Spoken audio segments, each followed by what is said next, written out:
In this episode, we're going to be taking a look at doing a tasting and review of Cascahuin's Reposado right here on the Tequila Hombre, coming up next.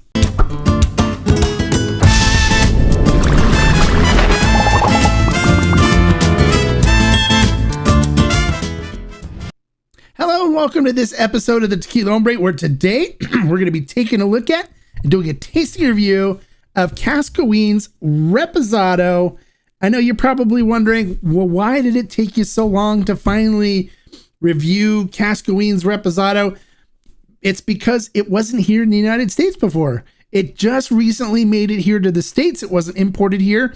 It was, you can buy it in Mexico, and that's where I've had it before. But I only want to try to review stuff that you guys can get here in the United States that is easily accessible to you. And now it is, and we do have it on ferment and still as well, so you can get it there. All right, so let's not waste any more time, though. Let's get into how this tequila is made. All right, Cascahuin Reposado is made at NOM 1123, which is Distillería Cascahuin. It is located in El Arenal, Jalisco.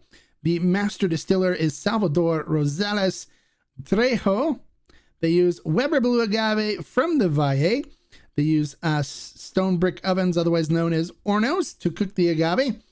And they use a roller mill to extract the sugars from the agave fibers once the agave is done being cooked. Then it is fermented in stainless steel tanks and then 2 times distilled using stainless steel stills with copper coils.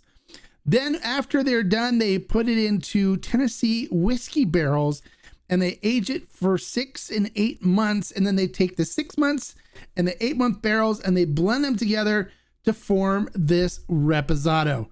The lowest, or actually the price that we now have on ferment and still for it is $54.99. All right, so now that you know how this tequila is made, let's get into the tasting portion and see what this tequila is all about. All right, going up top to our pour cam. Of course, as usual, I'm using the Denver Inlay Elite Agave glass, my go-to glass for sensing all the great aromas and flavors that can be found in tequila. So this bottle is a screw cap, and you have to be careful with it because it doesn't have one of those drippity drip screw caps inside. It is wide open, so if you go to pour this, it is going to come out quickly, just as if it had a cork. And it's kind of interesting because the cap has got the little centerpiece to it, as if it had the whole, see, you can see right there, the little spike there, as if it had one of those hole pour things. So, but there's no hole pour things, as you can see there. So it's kind of interesting. All right, so we'll go ahead and pour some into the glass. There we go. And let's go up top and see what it looks like in the glass. All right, we're back, and let's take a look at this in the glass. All right, looking at it in the glass, let's see, coats the glass nicely. You can see the legs and stuff starting to form. So it should have a nice viscous mouthfeel to it. Love viscous mouthfeels.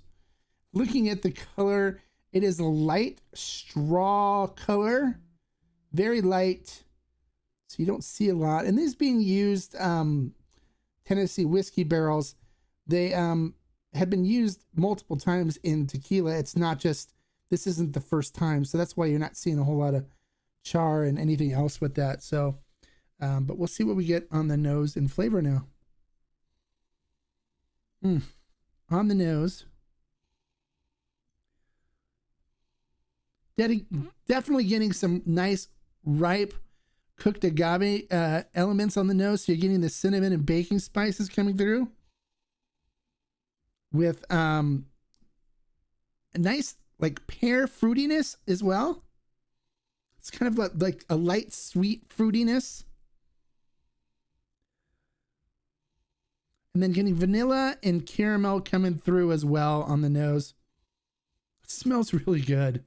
All right, so let's see what we get on the flavor palette.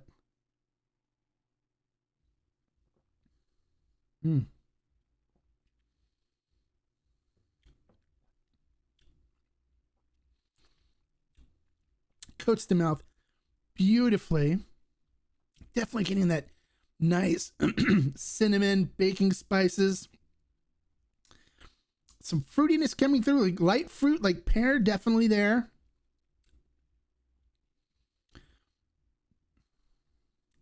Little hint of bitterness in there, oak bitterness. Picking up a little bit of the Tennessee whiskey coming through on this. Has a little bit of heat, warmth to it. Finishes up with vanilla and very light caramel coming through on it. It's not a heavy caramel presence.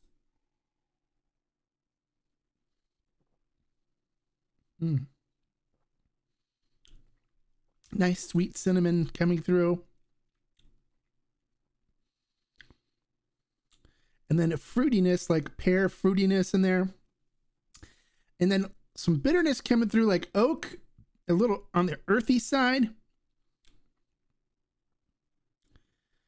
And then getting some vanilla and some caramel. And with blending with that bitterness, it gives it kind of a dark chocolate-esque, kind of light dark chocolate-esque kind of taste to it as well. And then it finishes with a light caramel on the tongue. It's got a little bit of heat to it that kind of carries it through on the finish. I'd give this kind of a medium finish, but the heat does kind of sit there for a little bit, which is nice and really kind of carries the flavors through even longer. This is a really good reposado. How would I rate this? How would I rank this? I would give this 4 agave. It's good. It's definitely good. Very nice sipper. For those that like reposados that really have bold agave to them and just light barrel influences, this one hits the spot perfectly for that. Not a whole lot of barrel influence to it. Like if you were to look at the number 2 from 123 organic tequila, it would definitely have a lot more barrel presence because it's new wood, where this is a used Tennessee whiskey barrel that's been used for tequila before. So it just has light barrel presence, which is really nice. But the Valle Agave really come through nicely on it. So yeah, this is really good. Okay, so comment below. Let me know what you think about the flavors I described. Does it sound like something that you would enjoy? Have you had Cascahuin Reposado before? I'd love to hear your comments as well, so comment below. Don't forget to give me a like for the information I shared, and more importantly, don't forget to subscribe so you can stay up to date on all of the latest reviews and stuff that are coming out, as well as the live streams. And so you just click the subscribe button and then click the bell next to it, ding ding, and you'll be ready to go. All right. Well, until next time, like I always say, life is too short to drink bad tequila. Salud.